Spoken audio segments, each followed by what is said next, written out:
Maligayang araw ng mga ina. Ngayong araw na to, si Mama ang bida.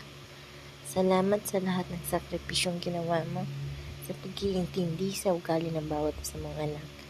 Lubos kami na nagpapasalamat na ikaw ang aming ina. Magkaroon man kami ng pagkakataong magbago, ikaw at si Papa pa rin ang pipiliin namin. Hiwa-hiwalay man kami ngayon sa'yo, bastahan mo, mahal ka ng bawat isa nito. Ikaw ang nagbigay ng inspirasyon na lumaban sa buhay kahit hirap na. Ngumiti kahit wala ng pera, maging masaya kung anong meron ka. At higit sa lahat, magpasalamat kahit onting bagay lang.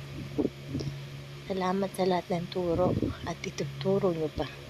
Palagi kang mag-iingat at naway maging malakas palagi ang inyong pangangatawan. God bless sa inyong lahat. I love you, Mama, at thank you.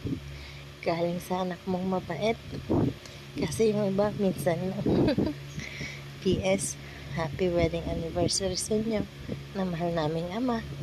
Salamat.